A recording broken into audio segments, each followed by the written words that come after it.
Active immunity is when your B cells encounter antigens and produce antibodies against them. There are two types, natural and artificial. Naturally acquired immunity is from having the actual infection.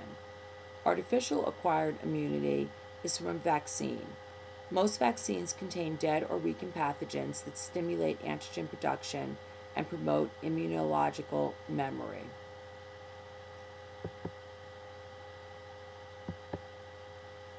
Passive immunity is when antibodies are received from the serum of an immune human or an animal.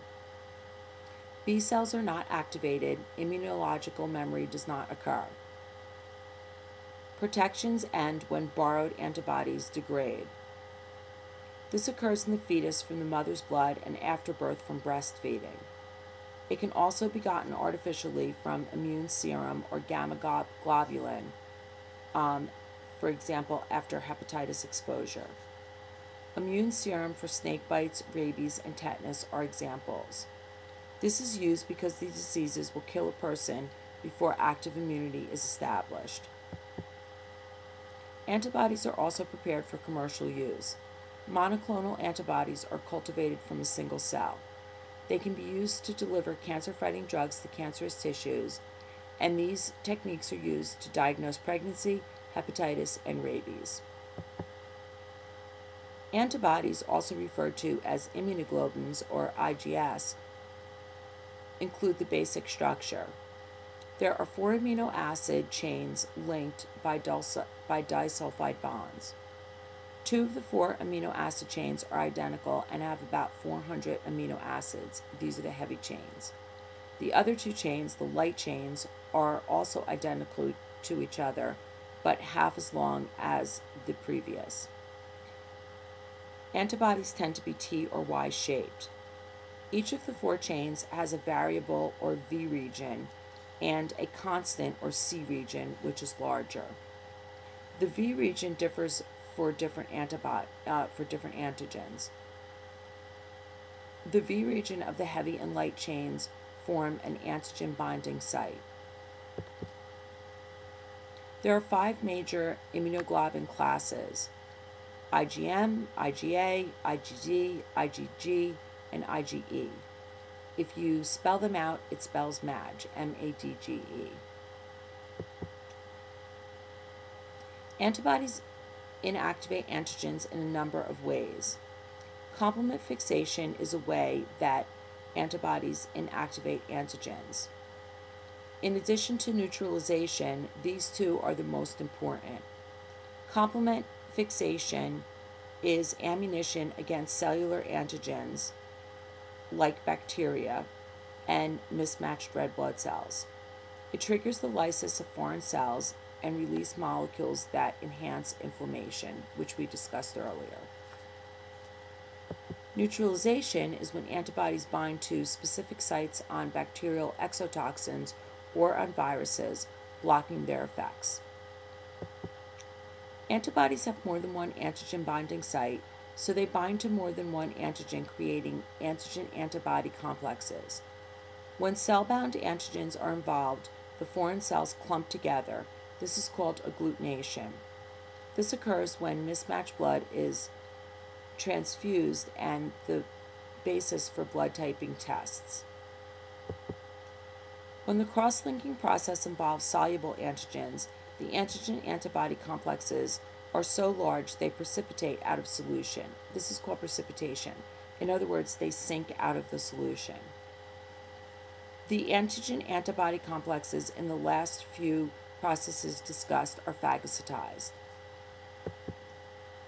The cell-mediated immune response is when T cells are activated to form a clone by binding with a recognized antigen, but are not able to bind with free antigens.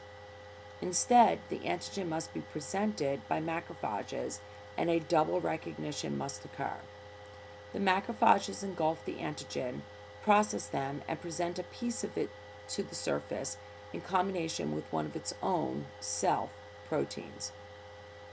The T cell binds to the antigen on the surface of the macrophage. Cytokine chemicals, like monokines, are released by the macrophage, and they play a role in the immune response. When T cells clone, a variety are produced. Some are cytotoxic killer cells. They specialize in killing virus-infected cells, cancer cells, or foreign graft cells. They bind to them and insert a toxin, like perforin, into the plasma membrane. Helper T cells manage the immune system, and once they're activated, they circulate through the body and recruit other cells to fight the invaders. They also release lymphokines, which stimulate the cytotoxic T cells and B cells to grow and divide. They attract other white blood cells, and they enhance the ability of macrophages to engulf and destroy. As the lymphokines summon more and more cells to the area, the immune response gains momentum and the antigens are overwhelmed. Suppressor T cells, another type of T cell, release chemicals that suppress B and T cells. This slows down and finally stops the immune response once the antigen is destroyed. Most T cells are dead in a few days, but a few are memory cells. Memory cells remain behind. They provide memory for each antigen encountered and enable the body to respond quickly when seen again. Organ transplants and rejection come in 4 different types. Autografts are tissue grafts transplanted from one site to another on the same person. Grafting skin for burns from one part of the body to another is an example. Isografts are tissue grafts donated by a genetically identical person or an identical twin. Allografts are taken from an unrelated person. This is the most used type of organ transplant. And xenografts are harvested from a different animal species. Whole organs are usually not successful, but this is an example of someone's ear being grown on the back of a mouse. Before the allograft is done, and this is from one unrelated person to another, ABO and other blood antigens of the donor and recipient must be matched. Then the cell membrane antigens of the tissue cells must also be matched to at least 75%. Immunosuppressive therapy is given to prevent rejection. This includes drugs like corticosteroids, which suppress inflammation, cytotoxic drugs, radiation, and other anti-rejection drugs. While the immune system is suppressed, the body can't defend itself, and infections are common in people after organ transplants. Allergies are hypersensitivities. They are abnormally vigorous immune responses. The immune system causes tissue damage as it fights off the perceived threat that would otherwise be harmless to the body. An allergen is an antigen that produces an abnormal reaction. The most common type of allergy is immediate hypersensitivity or acute hypersensitivity. This is triggered by the release of a flood of histamine when IgE antibodies bind to mast cells. Small blood vessels dilate and become leaky, causing runny nose, watery eyes, itching, and hives. When the allergen is inhaled, smooth muscle in the bronchioles contract, constricting airflow, and this can cause asthma. Anaphylactic shock is when the allergen directly enters the blood and circulates rapidly through the body, and the reaction involves the entire body. Epinephrine is needed because someone can die from the restriction and closure of their respiratory system. Immunodeficiencies include congenital and acquired conditions. The production or function of the immune cells is abnormal in immunodeficiencies. SCID, or severe combined immunodeficiency disease, is a deficiency of both B and T cells. People affected have no protection against any pathogens. Minor infections are lethal. Bone marrow transplants and umbilical cord blood, which provide lymphocyte stem cells, have helped some. These are people who have to live in plastic bubbles, and John Travolta's first movie was The Boy in the Plastic Bubble. AIDS is acquired immune deficiency syndrome.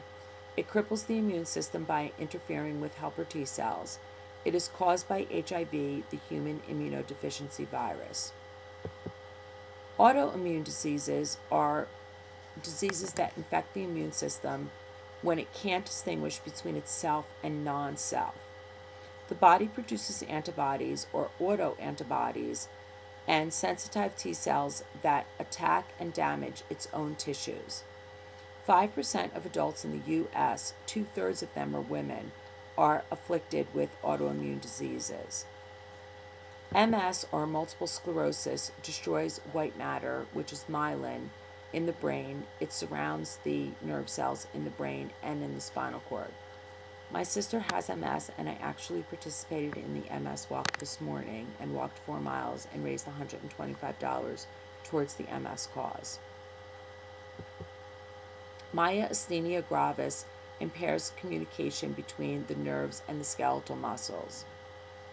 Graves' disease is when the thyroid gland produces excessive thyroxine. Type 1 diabetes is when the insulin-producing cells in the pancreas don't work. Those are called beta cells, and it decreases insulin production. Lupus occurs in young females. It affects the kidneys, hearts, lungs, and skin. Rheumatoid arthritis destroys joints.